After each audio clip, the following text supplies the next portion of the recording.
أعوذ بالله من الشيطان الرجيم بسم الله الرحمن الرحيم رب اشرح لي صدري ويسر لي أمري واحلل عقدة من لساني يفقهوا قولي رب زدني علما وعملا صالحا آمين اللهم صل على محمد وعلى آل محمد كما صليت على إبراهيم وعلى آل إبراهيم إنك حميد مجيد اللهم بارك على محمد وعلى آل محمد كما باركت على إبراهيم وعلى آل إبراهيم إنك حميد مجيد۔ آغاز کرتے ہیں کہ اللہ تعالیٰ قرآن پاک کا صحیح فہم عطا فرمائے، اس پہ عمل کی توفیق عطا فرمائے، اس کا پڑھنا پڑھانا ہمارے حق میں حجت بنائے، ہمارے خلاف حجت نہ بنائے۔ سورہ بقرہ کے رکوع نمبر 22 اور 23 کا ترجمہ کچھ اس طرح سے ہے، نیکی یہ نہیں ہے کہ تم اپنے چہرے مشرق کی طرف تم نے کر لیے یا مغرب کی طرف، بلکہ نیکی یہ ہے کہ آدمی اللہ کو، یوم آخر کو اور ملائکہ کو اور اللہ کی نازل کی ہوئی کتاب اور اس کے پیغمبروں کو دل سے مانے اور اللہ کی محبت میں اپنا دل پسند مال رشتہ داروں اور یتیموں اور مسکینوں اور مسافروں پر، مدد کے لیے ہاتھ پھیلانے والوں پر اور غلاموں کی رہائی پر خرچ کرے، نماز قائم کرے اور زکوٰۃ دے۔ نیک وہ لوگ ہیں کہ جب عہد کریں تو اسے وفا کریں اور تنگی و مصیبت کے وقت میں اور حق و باطل کی جنگ میں صبر کریں، یہ ہے راست باز لوگ اور یہی لوگ متقی ہیں۔ اے لوگوں جو ایمان لائے ہو، تمہارے لیے قتل کے مقدموں میں قصاص کا حکم لکھ دیا گیا ہے۔ آزاد آدمی نے قتل کیا ہو تو اس سے آزاد ہی سے بدلہ لیا جائے، غلام قاتل ہو تو وہ غلام ہی قتل کیا جائے، اور عورت اس جرم کی مرتکب ہو تو اس عورت ہی سے قصاص لیا جائے۔ ہاں اگر کسی قاتل کے ساتھ اس کا بھائی کچھ نرمی کرنے کے لیے تیار ہو تو معروف طریقے کے مطابق خوں بہا کا تصفیہ ہونا چاہیے، اور قاتل کو لازمی ہے کہ راستی کے ساتھ خوں بہا ادا کرے، جو تمہارے رب کی طرف سے تخفیف اور رحمت ہے۔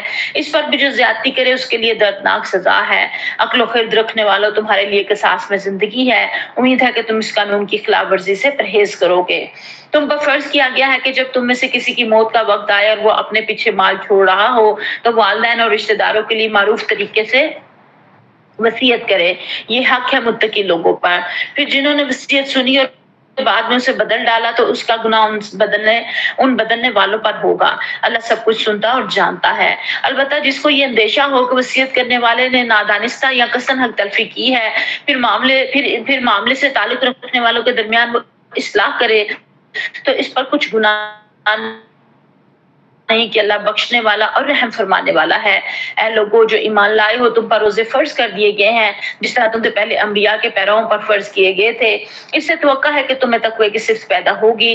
چند مقرر دنوں کے روزے ہیں، اگر تم میں سے کوئی بیمار ہو یا سفر پر ہو تو دوسرے دنوں میں اتنی تعداد پوری کر لے، اور جو لوگ روزہ رکھنے کی قدرت رکھتے ہوں پھر نہ رکھیں تو وہ فدیہ دیں۔ ایک روزے کا فدیہ ایک مسکین کو کھانا کھلانا ہے، اور جو اپنی خوشی سے کچھ زیادہ بھلائی کرے تو یہ اسی کے لیے بہتر ہے۔ لیکن اگر تم سمجھو تو تمہارے حق میں یہی اچھا ہے کہ روزہ رکھو۔ رمضان وہ مہینہ ہے جس میں قرآن نازل کیا گیا جو انسانوں کے لیے سراسر ہدایت ہے اور ایسی واضح تعلیمات پر مشتمل ہے جو راہ راست دکھانے والی اور حق و باطل کا فرق کھول کر رکھ دینے والی ہیں۔ لہٰذا اب سے جو شخص اس مہینے کو پائے اس کو لازم ہے کہ اس پورے مہینے کے روزے رکھے، اور جو کہ مریض ہو یا سفر پر ہو تو وہ دوسرے دنوں میں روزوں کی تعداد پوری کرے۔ اللہ تمہارے ساتھ نرمی کرنا چاہتا ہے، سختی کرنا نہیں چاہتا، اس لیے یہ طریقہ تمہیں بتایا جا رہا ہے تاکہ تم روزوں کی تعداد پوری کر سکو۔ اور جس ہدایت سے اللہ نے تمہیں سرفراز کیا اس پر اللہ کی کبریائی کا اظہار و اعتراف کرو اور شکر گزار بنو۔ اور اے نبی صلی اللہ علیہ وسلم، میرے بندے اگر تم سے میرے متعلق پوچھے تو انہیں بتا دو کہ میں ان سے قریب ہی ہوں، پکارنے والا جب مجھے پکارتا ہے میں اس کی پکار سنتا ہوں اور جواب دیتا ہوں۔ لہٰذا انہیں چاہیے کہ میری دعوت پر لبیک کہیں اور مجھ پر ایمان لائیں۔ یہ بات تم انہیں سنا دو شاید کہ وہ راہ راست پا لیں۔ تمہارے لیے روزوں کے زمانوں میں اپنی راتوں کو اپنی بیویوں کے پاس جانا حلال کر دیا گیا ہے، وہ تمہارے لیے لباس ہے اور تم ان کے لیے۔ اللہ کو معلوم ہو گیا ہے کہ تم لوگ چپکے اپنے آپ سے خیانت کر رہے تھے، مگر اس نے تمہارا قصور معاف کر دیا اور تم سے درگزر فرمایا۔ اب تم اپنی بیویوں کے ساتھ شاباشی کرو اور جو لطف اللہ نے تمہارے لیے جائز کر دیا اسے حاصل کرو، نیز راتوں کو کھاؤ پیو یہاں تک کہ تم کو سیاہی شب کی دھاری سے سپیدہ صبح کی دھاری نمایاں نظر آ جائے، تب یہ سب کام چھوڑ کر رات تک اپنا روزہ پورا کرو۔ اور جب تم مسجدوں میں متکف ہو تو بیویوں سے مباشرت نہ کرو، یہ اللہ کی باندھی ہوئی حدیں ہیں، ان کے قریب نہ پھٹکنا۔ اس طرح اللہ اپنے احکام لوگوں کے لیے بصراحت بیان کرتا ہے، توقع ہے کہ وہ غلط رویے سے بچیں گے۔ اور تم لوگ نہ تو آپس میں ایک دوسرے کے مال ناروا طریقے سے کھاؤ، نہ حاکموں کے آگے ان کو اس غرض کے لیے پیش کرو کہ تمہیں دوسروں کے مال کا کوئی حصہ قصداً ظالمانہ طریقے سے کھانے کا موقع مل جائے۔ یہ ان آیات کا جو ہے وہ ترجمہ تھا۔ اب ہم جو ہے وہ اس کا خلاصہ دیکھ لیتے ہیں۔ اور اس کے بعد جو ہے وہ اس کی تشریح جو ہے وہ ہم ساتھ ساتھ کریں گے اور ساتھ ساتھ جو ہے وہ اہم نکات کو نوٹ کرتے چلے جائیں گے۔ تو ان رکوعات میں نہایت اہم اخلاقی، سماجی، معاشی اور دینی احکامات پر مشتمل احکامات ہیں سارے۔ ان میں اسلام کے اصل مفہوم اور مالی معاملات، روزہ، دعا، خون بہا، یتیموں کے حقوق، حلال و حرام اور دھوکہ دہی جیسے موضوعات جو ہے وہ بیان کیے گئے ہیں۔ اور آیت نمبر 177 جو ہے اس میں بتایا گیا کہ نیکی صرف قبلے کی طرف رخ کرنے کا نام نہیں ہے، بلکہ اصل نیکی ایمان، اقامت صلاۃ، زکوٰۃ، صبر، وعدے کی پاسداری اور اللہ کی رضا کے لیے مال خرچ کرنا ہے۔ اور اس آغاز ہی جو ہے یہ آیت نمبر 177 سے ہو رہا ہے، اس کو ہائی لائٹ کر لیجئے۔ اس کو آیت البر کہتے ہیں، یعنی کہ وہ آیت جس میں نیکیوں کا ذکر ہے۔ تو نیکی اصل میں کیا ہے؟ پیچھے ہم نے تحویل قبلہ کا حکم پڑھا نا، تو اس مناسبت سے یہاں بات کی جا رہی ہے۔ کفار نے، یہودیوں نے اس کے اوپر بڑا شور مچایا نا تحویل قبلہ کے اوپر۔ تو اللہ تعالیٰ کہہ رہے ہیں اصل تو یہ تو نیکی نہیں ہے کہ مشرق کی طرف کر لو منہ یا مغرب کی طرف کر لو، رخ تو جدھر بھی کرے اللہ ہی کی طرف بندے کا رخ ہوتا ہے۔ لیکن اصل نیکی کیا ہے وہ اس لسٹ میں بتا دی گئی۔ اس کو ہائی لائٹ کر لیجئے، اپنے پاس نوٹ کر لیجئے، اپنے ڈائریوں میں لکھ لیجئے کہ نیکی کیا ہے۔ اللہ تعالیٰ پر ایمان، قیامت کے دن فرشتوں پر، کتاب اللہ پر، نبیوں پر ایمان رکھنے والا، اور جو مال سے محبت کرنے کے باوجود قرابت داروں، یتیموں اور مسکینوں اور مسافروں اور سوال کرنے والوں کو، غلاموں کو جو ہے وہ آزاد کرے۔ اصل میں نیکی یہ ہے، نماز کی پابندی اور زکوٰۃ کی ادائیگی کرے، جب وعدہ کرے تو اسے پورا کرے، تنگ دستی، دکھ، درد اور لڑائی کے وقت صبر کرے۔ یہی سچے لوگ ہیں اور یہی پرہیزگار ہیں۔ یہ صرف ہم سمجھتے ہیں کہ نماز، روزہ، حج، زکوٰۃ جو ہے یہ نیکی ہے اور باقی معاملات ہم اپنی مرضی سے کریں وہ نیکی میں نہیں آتے، ایسا نہیں ہے۔ سارے کے سارے حقوق اللہ اور حقوق العباد جو ہے وہ اللہ کے لیے کرنا، یہ سب نیکی کے اندر جو ہے وہ شامل ہے۔ اور شریعت کے کل احکامات جو ہیں وہ تین چیزیں ہیں اصل، عقائد ہے، اعمال ہے، اخلاق ہے، باقی ساری جزیات ہے نا۔ تو اس آیت کے اندر یہ تینوں بڑے بڑے شعبے جو ہیں وہ آ گئے ہیں۔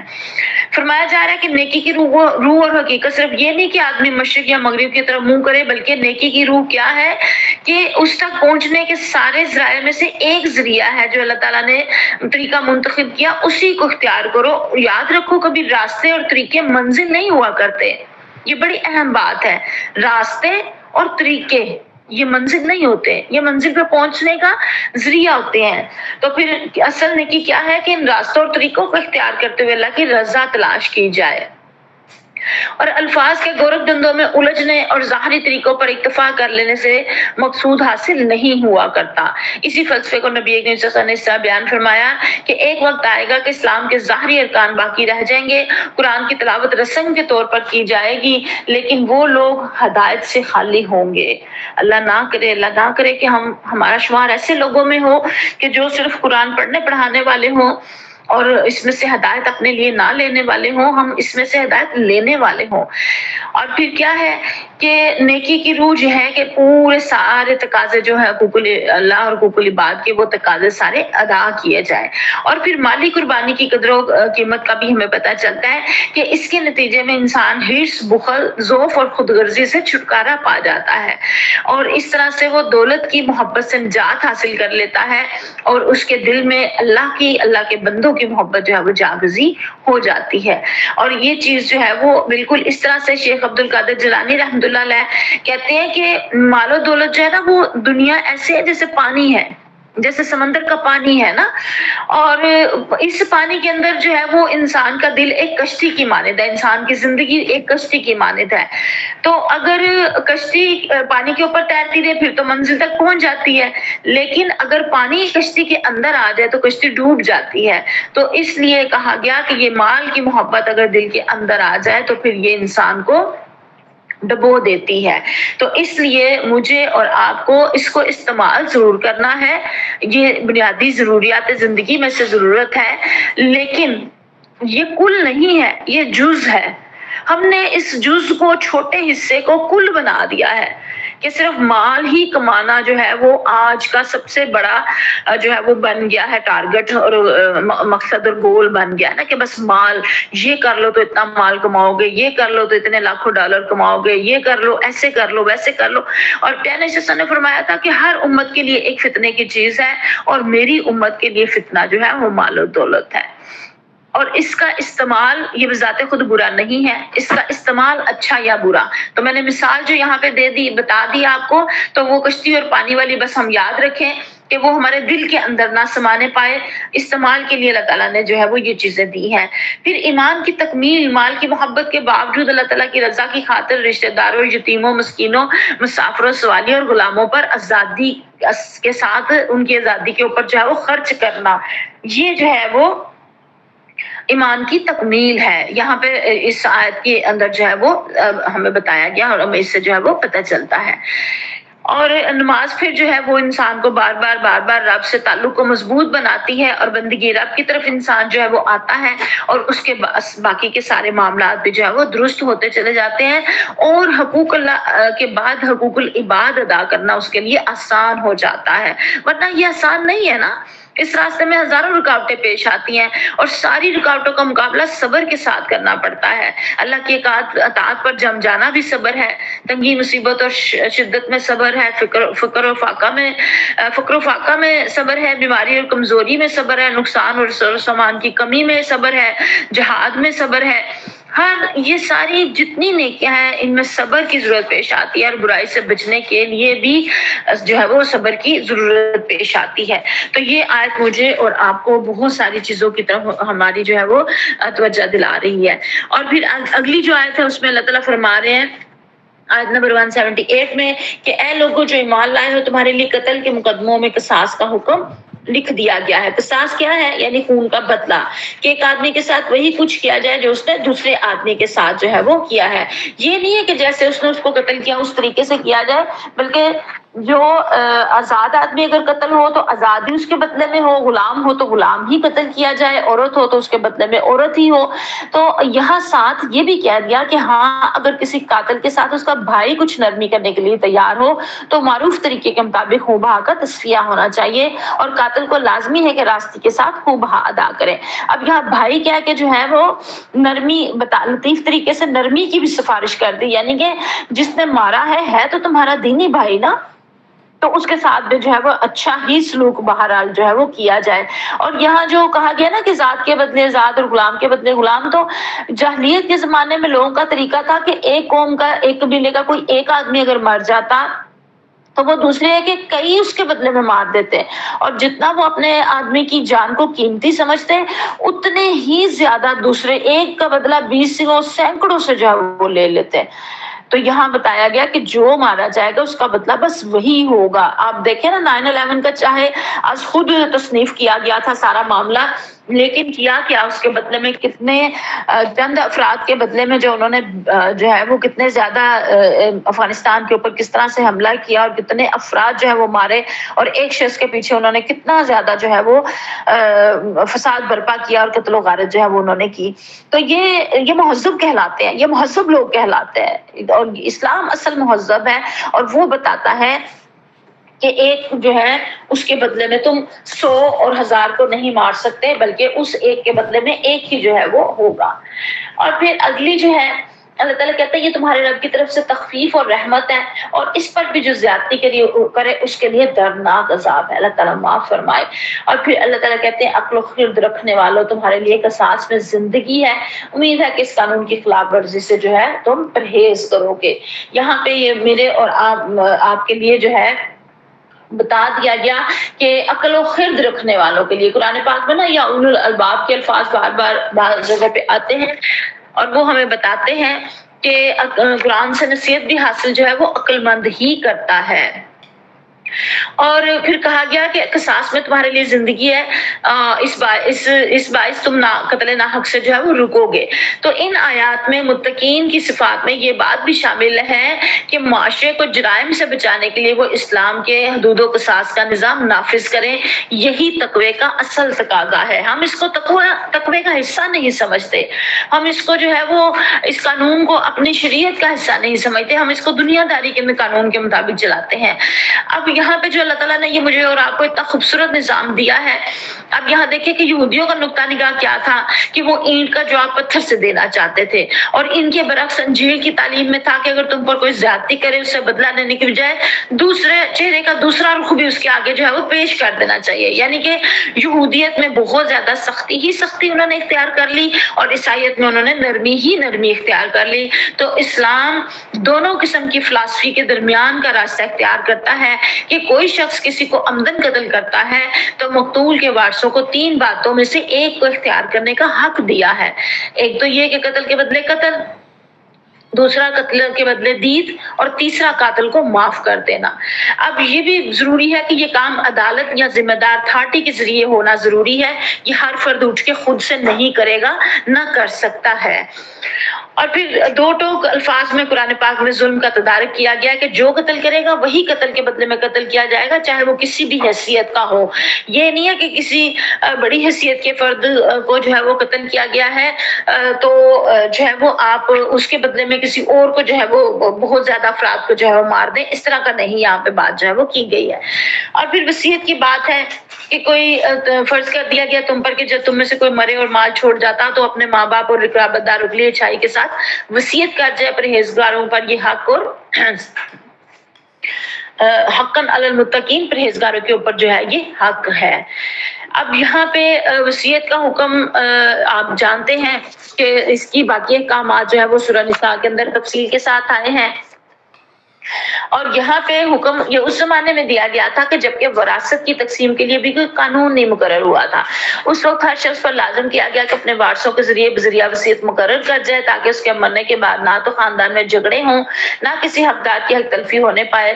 بعد میں جب تقسیم وراثت کے اللہ تعالیٰ نے خود ایک ضابطہ بنا دیا جو آگے سورہ نساء میں آنے والا ہے، تو پھر نبی صلی اللہ علیہ وسلم نے احکام وصیت اور احکام میراث کی توضیح میں حسب ذیل 2 قاعدے بیان فرمائے۔ ایک یہ کہ اب کوئی شخص کسی وارث کے حق میں وصیت نہیں کر سکتا، یعنی جن رشتہ داروں کے حصے قرآن پاک میں مقرر کر دیے گئے ہیں ان کے حصوں میں نہ تو وصیت کے ذریعے سے کوئی کمی بیشی کی جا سکتی ہے، اور نہ کسی وارث کو میراث سے محروم کیا جا سکتا ہے، اور نہ کسی وارث کو اس کے قانونی حصے کے علاوہ کوئی چیز بذریعہ وصیت دی جا سکتی ہے۔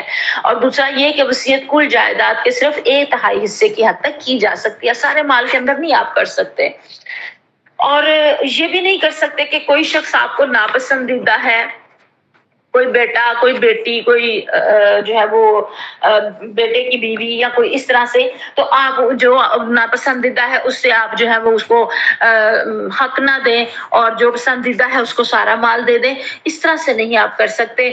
جس کے لیے جو حصہ اللہ تعالیٰ نے مقرر کر دیا اصل میں اس کو جو ہے وہ اس کو ادا کرنا ہی تقویٰ ہے۔ اور حدیث مبارکہ میں آتا ہے کہ ایک شخص جو ہے وہ جنتیوں کے جیسے اعمال کرتا رہتا ہے، اور آخر میں لیکن وصیت جو ہے وہ خلاف شریعت کر جاتا ہے تو وہ جنت میں جاتا جاتا دوزخ میں چلا جاتا ہے۔ اللہ تعالیٰ معاف فرمائے۔ تو اس لیے مجھے اور آپ کو اس چیز سے بچنے کی کوشش کرنی چاہیے، حقدار کو اس کا حق دینا چاہیے، چاہے وہ ہمیں پسند ہو اور چاہے وہ ہمیں ناپسند ہو۔ پھر آگے اللہ تعالیٰ فرما رہے ہیں یا ایھا الذین آمنوا، اے لوگوں جو ایمان لائے ہو۔ اب یہاں خاص طور پہ مجھے اور آپ کو مخاطب کیا گیا ہے، یہاں آپ اپنا نام لگا کے اس جگہ پہ اپنے آپ کو پکارے خود کہ اے فلاں فلاں جو تو ایمان لے کر آئی ہے۔ اور آگے کیا کہا گیا کہ تم پر روزے فرض کر دیے گئے ہیں، جس طرح تم سے پہلے انبیاء کے پیرووں پر فرض کیے گئے تھے۔ اس سے تقویٰ ہے کہ تم میں توقع ہے کہ تم میں تقوی کی صفت پیدا ہوگی۔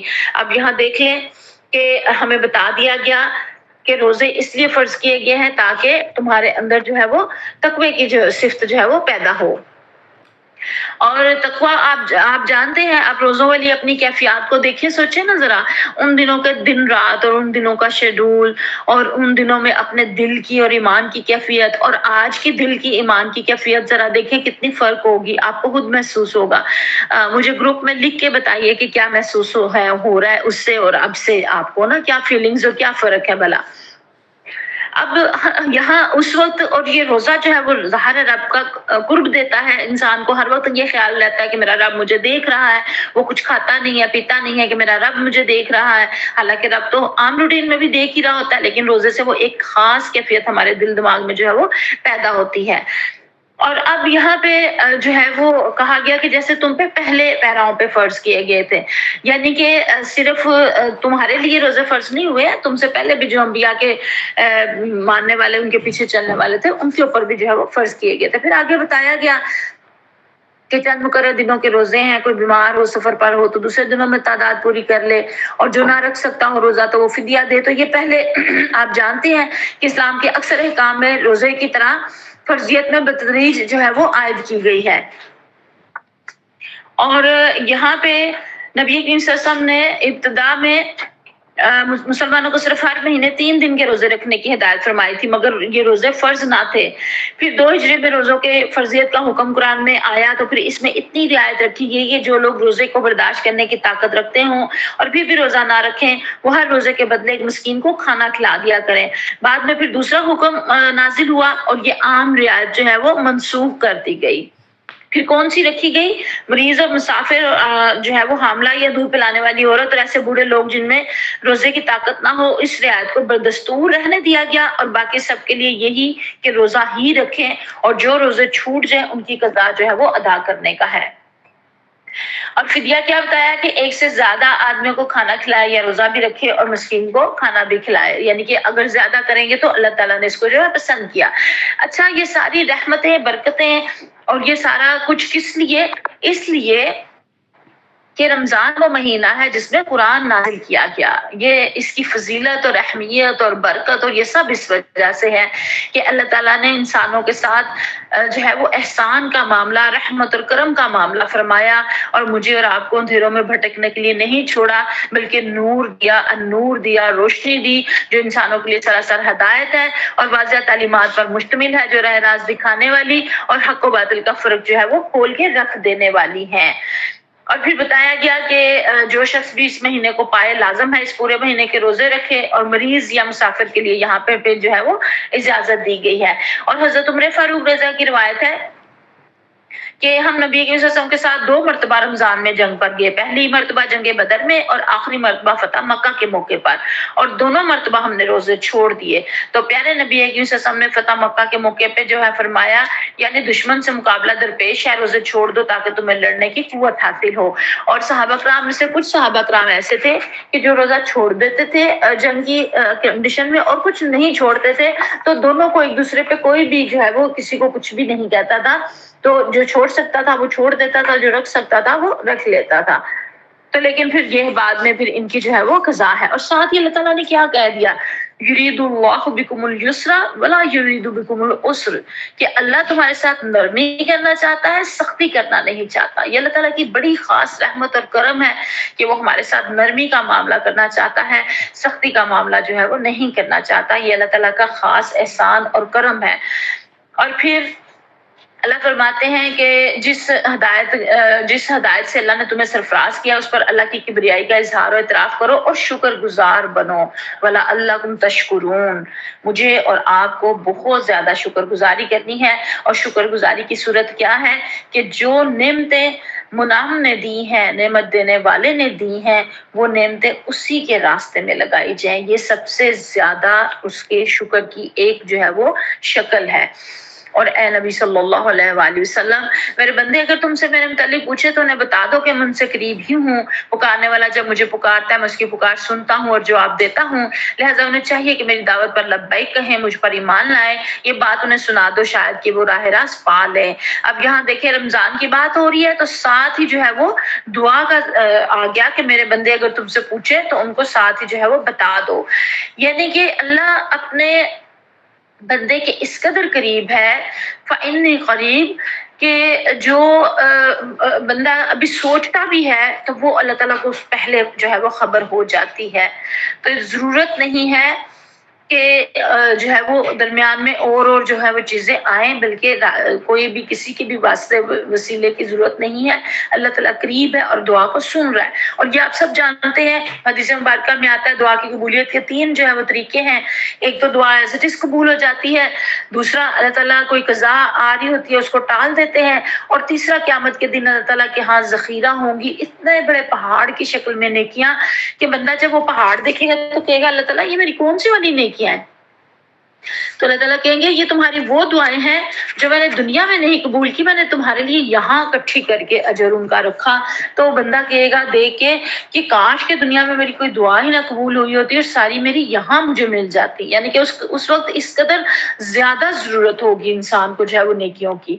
اور پھر یہاں پہ بتایا گیا کہ بیویوں کے پاس جانا رات کو جو ہے وہ حلال ہے، وہ تمہارے لیے لباس ہے اور تم ان کے لیے لباس ہو. یہاں لباس کی تشبیہ بڑی ہی خوبصورت دی گئی ہے کہ لباس جیسے لباس اور جسم کے درمیان کوئی پردہ نہیں ہوتا اور دونوں کا باہمی تعلق جو ہے وہ اس طرح سے ہوتا ہے. اور جس طرح لباس سردی گرمی سے بچاتا ہے، اسی طرح زوجین ایک دوسرے کو جو ہے وہ حالات کی سختی گرمی سے بچاتے ہیں اور ایک دوسرے کا ساتھ دیتے ہیں. اور جس طرح سے لباس زینت کا ذریعہ ہوتا ہے، اسی طرح زوجین ایک دوسرے کے لیے زینت کا ذریعہ بنتے ہیں. اور پھر یہاں پہ آگے اللہ تعالیٰ فرما رہے ہیں جو چپکے چپکے تم خیانت کر رہے تھے اور پھر تو اللہ تعالیٰ نے جو ہے وہ اجازت دے دی. تو یہ ابتدا میں جو ہے وہ اس قسم کا کوئی حکم صاف موجود نہیں تھا کہ رمضان کی راتوں میں کوئی شخص اپنی بیوی کے پاس جائے یا نہ جائے. تو لیکن کچھ جو ہے وہ افراد جو جا رہے تھے تو ان کے دل میں یہ آ رہا تھا کہ ہم نافرمانی کر رہے ہیں اور غلطی کر رہے ہیں. تو اللہ تعالیٰ نے کھلا واضح حکم دے دیا کہ قلب و ضمیر کی پوری طہارت کے ساتھ جو ہے وہ جاؤ. ہاں البتہ جب تم متقف ہو اپنی اعتکاف کی حالت میں ہو، مسجدوں میں ہو، تو تب پھر جو ہے وہ اپنی بیویوں کے پاس جو ہے وہ نہ جاؤ. اور ساتھ یہ کہہ دیا تلک حدود اللہ ولا تقربوها، 187 آیت ہے کہ یہ اللہ تعالیٰ کی باندھی ہوئی حدیں ہیں، ان کے قریب نہ پھٹکنا. تقربوها، اس کے قریب نہ جانا. یعنی کہ یہ نہیں کہا کہ حدوں سے تجاوز نہ کرنا، بلکہ کیا کہا کہ ان کے قریب بھی نہ جانا. آپ کسی چیز کے ساتھ قریب ہو کے چلے نا تو آپ کا لائن سے دوسری طرف ہو جانے کا اندیشہ ہوتا ہے. اگر آپ بالکل بارڈر پہ ہیں تو آپ اس سے ذرا پیچھے رہیں گے نا تو اس کے اندر نہیں گریں. کوئی گڑھا ہو نا تو ہم اس سے تھوڑا پیچھے ہو کے چلتے ہیں کہ گڑھے میں گر نہ جائیں، یا سڑک جہاں سے خراب ہو یا کہیں راستے میں اس طرح سے آ جائے تو ہم پیچھے ہو جاتے ہیں کہ ہم کہیں اس میں گر نہ جائیں. تو بالکل اسی طرح اللہ تعالیٰ کی حدیں اور حدیث مبارکہ میں جو الفاظ استعمال ہوئے ہیں یہاں پہ، تو وہ کیا الفاظ ہیں؟ ہما کا لفظ ہے نا حدیث مبارکہ میں. ہما اس چراگاہ کو کہتے ہیں جس کا کوئی رئیس یا بادشاہ پبلک کے لیے جس کو ممنوع کر دیتا ہے. تو پیارے صلی اللہ علیہ وسلم نے فرمایا ہر بادشاہ کی ایک ہما ہوتی ہے اور اللہ کی ہما اس کی وہ حدیں ہیں جن سے اس نے حلال و حرام اور اطاعت و معصیت کا فرق قائم کیا ہے. جو جانور ہما کے گرد ہی چرتا رہے گا ہو سکتا ہے ایک روز وہ ہما کے اندر داخل ہو جائے. اور بہت افسوس کی بات ہے میں اور آپ آج بالکل اسلام میں اس طرح داخل ہوتے ہیں کہ کنارے پہ ہو کے بالکل چلتے ہیں. تو وہ کنارے پہ چلنے کا، حد کے اوپر چلنے کا یہ ہوتا ہے کہ انسان جو ہے وہ اس میں جو ہے وہ گر بھی سکتا ہے اور اس سے جو ہے وہ نافرمانی میں بھی جو ہے وہ داخل ہو سکتا ہے. تو اس لیے جہاں اللہ تعالیٰ کے احکامات آ جاتے ہیں وہاں جو ہے وہ اس کے قریب بھی نہ پھٹکنے کا حکم ہے. پھر کہا گیا کہ آپس میں ایک دوسرے کے مال ناروا طریقوں سے بھی نہ کھاؤ اور حاکموں کے پاس بھی نہ اس لیے لے کے جاؤ کہ تمہیں ان میں سے کچھ کھانے کا جو ہے وہ موقع مل جائے. اور ایک تو یہ ہے کہ حاکموں کو رشوت دے کر ناجائز فائدے اٹھانے کی کوشش نہ کرو، اور دوسرا یہ ہے کہ تم خود جانتے ہو کہ مال دوسرے شخص کا ہے تو محض اس لیے کہ اس کے پاس اپنی ملکیت کا کوئی ثبوت نہیں ہے اور اس بنا پہ تم مقدمہ عدالت میں لے جاؤ اور جو ہے حاکم کے پاس رکھ کے اور حاکم دھوکہ کھا جائے تمہاری بات سے تو اس کا نقصان ہو جائے تو یہ ظلم ہے. حدیث مبارکہ میں آتا ہے پیارے نبی کریم صلی اللہ علیہ وسلم نے فرمایا کہ یعنی میں بہرحال ایک انسان ہی تو ہوں، ہو سکتا ہے تم ایک مقدمہ میرے پاس لاؤ اور تم میں سے ایک فریق دوسرے کی بنسبت زیادہ چرچ زبان ہو اور اس کے دلائل سن کر میں اس کے حق میں فیصلہ کر دوں، مگر یہ سمجھ لو کہ اگر اس طرح اپنے کسی بھائی کے حق میں سے کوئی چیز تم نے میرے فیصلے کے ذریعے سے حاصل کی تو دراصل تم دوزخ کا ایک ٹکڑا حاصل کرو گے. استغفر اللہ. اللہ تعالیٰ معاف فرمائے مجھے اور آپ کو، اور اللہ تعالیٰ ہمیں جو ہے وہ ظلم سے بہت زیادہ بچا کے رکھے کہ ہم کسی کے اوپر کسی قسم کا بھی جو ہے وہ ظلم کرنے والے نہ ہوں. اور ہم نے ان رکوعات کے اندر جو اہم نکات جو کی پوائنٹس تھے وہ ہم دیکھ لیتے ہیں. نیکی کا مفہوم یعنی کہ عبادات تک نہیں بلکہ اخلاقی، سماجی اور مالی ذمہ داریاں بھی اس میں شامل آ جاتی ہیں. پھر قصاص کے ذریعے معاشرے میں عدل قائم ہوتا ہے اور معافی کا دروازہ کھلا رکھا گیا ہے. وصیت کا حق ہے لیکن اس میں عدل اور تقوی ضروری ہے. روزے صرف بھوکا رہنے کا نام نہیں بلکہ تقوی پیدا کرنے کا ذریعہ ہے اور اللہ بندوں کے قریب ہے، دعا فوراً سنتا ہے. پھر میاں بیوی کے تعلقات کو پاکیزگی اور حدود کے ساتھ اجازت دی گئی. مال و دولت میں حلال و حرام کی تمیز جو ہے وہ ضروری ہے. پھر اس میں کچھ ایکشن پوائنٹس ہیں، کرنے کے کام ہیں. نیکی کو وسیع مفہوم میں اپنائے، ایمان، عبادات، اخلاق اور سوشل انصاف. قصاص کے قانون کو عدل و انصاف سے نافذ کریں یا معاف کر کے ثواب حاصل کریں. وصیت میں انصاف اور نیکی کو پیش نظر رکھیں اور روزے کو صرف فاقہ نہ بنائے بلکہ کیا اس کے ذریعے سے تقوی اور خود احتسابی جو ہے وہ اندر پیدا کرے. جو لوگ آپ میں سے ہمارے ساتھ دورہ قرآن میں رہے ہیں وہ جانتے ہیں کہ ہم ہر پارے کے بعد جو ہے وہ ریفلیکشن کوسچنز رکھتے تھے اور خود احتسابی کرتے تھے، جائزہ لیتے تھے کہ میں نے اس پارے میں سے کیا حاصل کیا، کیا پایا اور میں اپنے روزے میں جو ہے وہ اس سے کیا فائدہ حاصل کر رہی ہوں اور مزید کیا کر سکتی ہوں. اور اس کے اندر اپنی پلاننگ بھی ہم لوگ جو ہے وہ اس کے ذریعے کرتے رہے. اور یہ اب بھی ہمیں کرنا ہے کیونکہ ہم ہر رکوعات کے آخر میں یہ خود احتسابی کے کوسچنز جو ہیں وہ رکھتے ہیں اور آپ سب نے اس کے جوابات بھی دینے ہوتے ہیں. اور پھر اللہ سے دعا مانگتے رہیں کیونکہ وہ بہت قریب ہے اور دعاؤں کو قبول و منظور فرمانے والا ہے. پھر میاں بیوی کے تعلقات کو شریعت کی حدود کے اندر رکھنے کی بات ہوئی ہے. مالی معاملات میں حلال رزق کو ترجیح دینا اور رشوت اور دھوکے سے بچنے کی بات ہوئی ہے. اور یہ تھنگس ٹو اوائڈ میں ہم نے کچھ چیزیں نوٹ کی ہیں. نیکی کو صرف ظاہری عبادات تک محدود نہیں رکھنا، قصاص میں زیادتی یا انتقام کا رویہ نہیں اپنانا اور وصیت میں جانبداری یا ظلم کرنا اور کسی کو آگ کر دینا. آگ کرنا بھی اسلام میں نہیں ہے، یہ ہمارے ایک کلچر کا حصہ ہے کہ ہم جس سے غصہ ہوتے ہیں تو اس کو آگ کر دیتے ہیں. اسلام میں نہیں ہے. آپ کسی سے غصہ ہو، راضی ہو، جو مرضی ہو، آپ جو اس کا حصہ بنتا ہے وہ ادائیگی آپ کے ذمے ہے. توہن کرہن جیسے بھی آپ کریں، خوش دلی سے کریں یا ویسے کریں. پھر روزے میں جھوٹ، غیبت اور بے مقصد سرگرمیوں میں مشغول نہیں رہنا، اللہ سے مایوس ہونا یا دعا سے غافل نہیں ہونا. روزے کی راتوں میں حدود کی خلاف ورزی کرنے سے منع کیا گیا. حرام طریقے سے مال کمانے یا جھوٹی گواہی سے دوسروں کا حق دبانا، اس سے بھی جو ہے وہ منع کیا گیا. اب آ گیا ہمارا ہوم ورک، غور و فکر کے سوالات، ریفلیکٹیو کوسچنز. سب سے پہلے، کیا میری نیکی صرف ظاہری عبادت تک محدود ہے یا میں اس کے جامع مفہوم پر عمل کر رہی ہوں؟ میں مال کہاں خرچ کرتی ہوں؟ کیا میرے خرچ کا مقصد اللہ کی رضا ہے؟ کیا میں روزے کو تقوی کے حصول کا ذریعہ بنا رہی ہوں یا صرف رسم کے طور پر رکھتی ہوں؟ کیا میری مالی آمدن اور اخراجات مکمل طور پر حلال ذرائع پر مشتمل ہے؟ یہ خواتین کو تو خاص طور پہ اس کے اوپر بہت دھیان دینا چاہیے. ہمیں لگتا ہے کہ ہم کون سا کما رہے ہیں، مرد کماتے ہیں، ان کو اس چیز کو دیکھنا چاہیے. نہیں، خرچ کرنے والی تو ہم خواتین ہوتی ہیں نا، ان سے لے کے خرچ تو آگے ہم کر رہی ہوتی ہیں. تو ہمیں اس چیز کے اوپر بہت چیک رکھنا چاہیے کہ کیا حلال ذرائع سے آمدنی آ رہی ہے یا اس میں حرام شامل ہو رہا ہے. اور بعض دفعہ مرد حضرات بھی یہ چیز نہیں دیکھتے، بیوی بچوں کی خواہشات کے آگے حلال حرام کی تمیز نہیں کرتے. تو حرام سے بہرحال ہر صورت میں بچنا جو ہے وہ میرے اور آپ کے اوپر فرض ہے اور یہ خواتین کو اس چیز کا بہت زیادہ خیال رکھنا چاہیے. اور قیامت والے دن یہ سوال باقاعدہ ہونا ہے، جسے مبارکہ میں آتا ہے کہ انسان اپنی جگہ سے قدم نہیں ہلا سکے گا جب تک 5 باتوں کا جواب نہ دے سکے. اور جب نہ دے، اور اس میں سے ایک بات یہ بھی ہے کہ مال کہاں سے کمایا اور کہاں خرچ کیا. اور پھر کیا میں جو ہے وہ کیا میں دوسروں کا حق کھانے سے گریز کرتی ہوں، خواہ وہ قانونی طریقے سے میرے حق میں فیصلہ ہو جائے، یعنی کہ قانونی طریقے سے اور بظاہر جو ہے وہ پنچایت کا فیصلہ میرے حق میں ہو اور ناجائز کو جائز کر کے کھانے کا مجھے ذریعہ مل جائے اوپری جو ہے وہ شواہد کی بنا پر. تو کیا اندر سے مجھے پتا ہے کہ یہ حرام ہے اور میرے لیے جائز نہیں ہے، تو کیا میں گریز کرتی ہوں؟ کیا میں بچنے کی کوشش کرتی ہوں؟ اس کو آپ ہر چھوٹی بڑی چیز کے اوپر جو ہے وہ لگا سکتے ہیں.